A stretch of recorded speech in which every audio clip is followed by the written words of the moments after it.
সুন্নত দেখবেন, অল্প মানুষ ইসলাম কবুল করেছে, আল্লাহ পাক তাদেরকে বাঁচিয়েছেন, বেশিরভাগ করে নাই, তাদেরকে আল্লাহ পাক ধ্বংস করে দিয়েছেন। নবী মুহাম্মদ সাল্লাল্লাহু আলাইহি ওয়াসাল্লামের যুগে আসেন আবু জাহেল, আবু লাহাব, উতবা, সাইবা, এদেরকে আল্লাহ পাক কিন্তু ধ্বংস করে দিয়েছেন। আর নবী সাল্লাল্লাহু আলাইহি ওয়াসাল্লাম তার সাহাবীদেরকে আল্লাহ পাক সম্মানিত করেছেন। বলে আসরি, সময়ের কসম, আল্লাহ পাক দেখাচ্ছেন আমাদেরকে প্রত্যেক যুগে যুগেই, খেয়াল করেন, প্রত্যেক যুগে যুগে ইতিহাসের শুরু থেকে শেষ পর্যন্ত যারাই আল্লাহ পাকের বিধানগুলো মেনে চলবে, তার নবীর আদর্শ মেনে চলবে এবং আল্লাহর বিরুদ্ধাচরণ করবে না, ইনশাআল্লাহ আল্লাহ পাক দুনিয়াতেও সফল করবেন, পরকালেও জান্নাত দিবেন ইনশাআল্লাহ। আর প্রত্যেক যুগে যুগে যারাই আল্লাহ এবং তার রাসূলের বিরুদ্ধাচরণ করবে, নবী রাসূলের আনুগত্য করবে না, আল্লাহর বিধান মানবে না, দুনিয়াতেও ধ্বংস করবেন, পরকালে আযাব দিবেন ইনশাআল্লাহ। এই সুন্নতের কোনো ব্যতিক্রম হবে না। আল্লাহ পাক আমাদের সবাইকে এই কথাটা বোঝার তৌফিক দান করুন। এবার এই সময় বা মহাকালের কসম আল্লাহ পাক আরেকটা কারণে করেছেন, যুবক ভাই আপনি বোঝেন। এই সময় বা মহাকালের কসম আল্লাহ পাক আরো একটা কারণে করেছেন, সেটা হলো আল্লাহ পাক আমাদের হায়াতকে মূল্যায়ন করতে বলছেন। আল্লাহ পাক আমাদেরকে আমাদের হায়াতকে মূল্যায়ন করতে বলছেন। একটু চোখ বন্ধ করে রাত্রেবেলা চিন্তা করবেন, মনে করেন আপনার হায়াত 60 বছর। কত বছর? মনে করেন, ফর এক্সাম্পল, চোখ বন্ধ করবেন আজকে বাসায় গিয়ে ঘুমানোর সময়, দোয়া দরুদ পড়ে চোখটা বন্ধ করে ভাববেন আদনান ভাই কথাটা বলে গেছে, তো ভাবি। এইটুক যদি ভাবতে পারেন আজকে বাসায় গিয়ে, আজকে ওয়াজ আমার সফল ইনশাআল্লাহ। এই যে 200 কিলো আসছি, আবার 200 কিলো যাবো, ইনশাআল্লাহ সফল। কি ভাববেন প্রিয় ভাই? আমিও কিন্তু তরুণ, আমি কিন্তু বুড়া হয়ে যাই নাই। বুড়া হয়ে গেছে এখনো? আচ্ছা, আপনিও তরুণ, তরুণরা একটু ভাবি, চোখ বন্ধ করে ভাববেন যে আল্লাহ পাক আপনাকে সৃষ্টি করেছিলেন আল্লাহর ইবাদত করার জন্য। সূরা জারিয়াত 56 নম্বর আয়াত, ওয়া মা খালাকতুল জিন্না ওয়াল ইনসা ইল্লা লিয়াবুদুন। 1 2 আল্লাহ পাক আপনাকে সৃষ্টি করেছিলেন যাতে করে আল্লাহর দ্বীনটাকে আপনি আল্লাহর জমিনে প্রচার করেন, প্রসার করেন, প্রতিষ্ঠা লাভ করেন। এই দুইটা আপনার কাজ ছিল।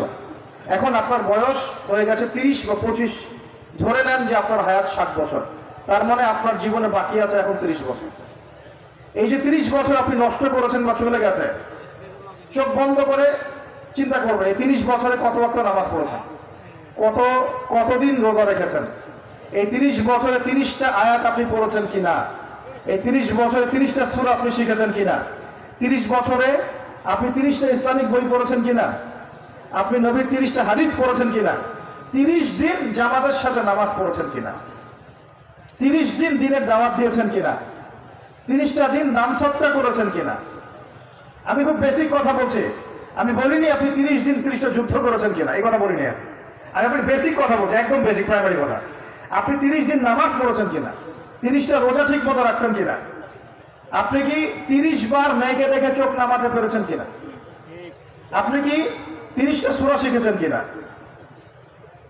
30 বার আপনি কি রাসূলের জীবনী পড়েছেন কিনা, তার হাদিস পড়েছেন কিনা, আপনি কি নবী সাল্লাল্লাহু আলাইহি ওয়াসাল্লামের স্ত্রীদের নাম জানেন কিনা, তার জীবনী জানেন কিনা, আকীদা কি জিনিস আপনি জানেন কিনা, 30টা মাসলা মাসাইল আপনি বোঝেন কিনা। আপনি চিন্তা করবেন, আছে এই একটা চিন্তা আপনার জীবনটাকে বদলে ফেলবে ইনশাআল্লাহ।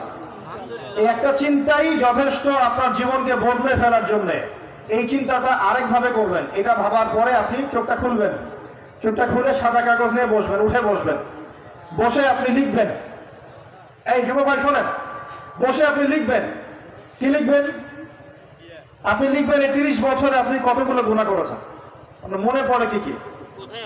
হয়তোবা, আমি দোয়া করি জানে এমনটা না হয়, তবে হয়তোবা আপনি খুঁজে পাবেন এই 30 বছর আপনি বেনামাজি ছিলেন, হয়তোবা। দাঁড়ান, 2 আপনি হয়তো দেখবেন আপনি অনেক দিন রমজানের রোজা রাখেন নাই। আপনি দেখবেন হয়তো আপনি দান সদকা তো করেন নাই, রিকশাওয়ালাকে থাপ্পড়ও দিয়েছেন। আপনি হয়তো দেখবেন যে হলে সিট বুকিং এর জন্য হকি স্টিক নিয়ে মারামারি করেছেন।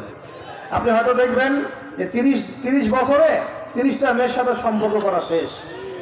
আপনি হয়তো দেখবেন যে আপনি অলরেডি পতিতালয়ে ভিজিট করে চলে আসছেন। আপনি 30 দিন, এই 30 বছরে 30 বার কমপক্ষে এই মাদকের আসরে বসেছিলেন, এবং 30 বছরের বহু সময় আপনি অনলাইনে নষ্ট করেছেন, পর্নোগ্রাফি দেখে নষ্ট করেছেন, গোপনে পাপ করেছেন, হ্যাঁ, আরো অনেক কিছুই করেছেন। আপনি হয়তো এটা খুঁজে পাবেন। মিথ্যা বলেছেন, প্রতারণা করেছেন, মাপে কম দিয়েছেন, অন্যের উপর অত্যাচার করেছেন, আপনি আপনার যৌবনকে কাজে লাগিয়ে, এই শক্তিটাকে কাজে লাগিয়ে আপনি ইসলামের বিরুদ্ধাচারণা করেছেন, হয়তো এটাও পাবেন। এই একটা চিন্তা যদি করতে পারেন, এখন আপনার সামনে এখন রাস্তা দুটা। আপনার বাকি বয়স আছে এখন 30 বছর, বলে আসলে সময়ের কসম, আপনার সময়, আপনার জীবনের সময়টাকে মূল্যায়ন করতে হবে।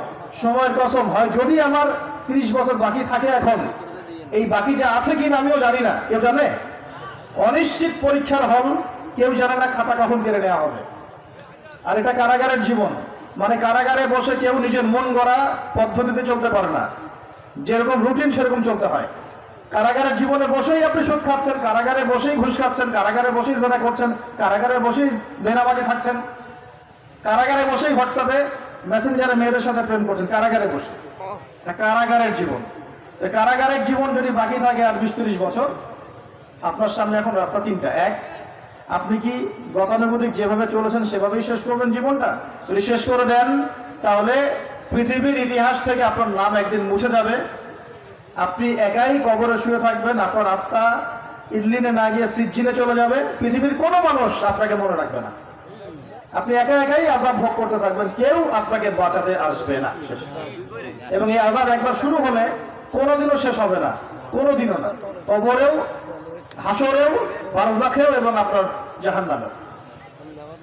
এটা একটা অপশন। 2 নম্বর অপশন, আপনি নিজেকে সংশোধন করলেন, সংশোধন করে গতানুগতিক মুসলিম হলেন। গতানুগতিক মুসলিম কেমন? হ্যাঁ, তওবা করেছি, এখন আমি মাশাআল্লাহ 5 ওয়াক্ত নামাজ টুকটাক পড়ার চেষ্টা করি, আমি মিথ্যা কথা বলি না, আমি হালাল খাওয়ার চেষ্টা করি, হ্যাঁ, আমি পার্ট টাইম কিছু দাওয়াতি কাজ করি, এবং আমি আমার পরিবার নিয়ে সুখে শান্তিতে বসবাস করার চেষ্টা করছি। আমি কোনো ঝুঁকির মধ্যে যাই না, ঝুঁকিতে যাই না, মানে আমি সৎ কাজেও আদেশ করি কিন্তু ঝুঁকিতে যাই না, মানে কোনো কিছু, এমন কোনো কিছু করি না যাতে আমার উপর কোনো বিপদ আসে, এটাতে আমি যাই না। গতানুগতিক মুসলিম চলছে। আর একটা হচ্ছে সমাজ পরিবর্তনকারী মুসলিম। এরা কেমন? এরা নিজেরা তো জ্ঞান অর্জন করেই এবং জ্ঞান অনুযায়ী আমলও করে, তারা সৎ কাজে আদেশও করে, একই সাথে অসৎ কাজে নিষেধও করে, সত্যটাকে নির্ভীকতার সাথে, সাহসিকতার সাথে, হিকমার সাথে সবার সামনে উপস্থাপন করে, আল্লাহর কাছে দোয়া করে এবং সমাজটাকে পরিবর্তন করে ফেলার চেষ্টা করে। এরা হচ্ছে আহসান, সবচেয়ে উত্তম শ্রেণী। কিভাবে বললাম উত্তম শ্রেণী? নবীজি বলছেন তোমাদের সামনে একটা জামানা আসবে, এটাও শেষ জামানা হাদিস, তোমাদের সামনে একটা জামানা আসবে, জামানা সবরিন, কঠিন সবরের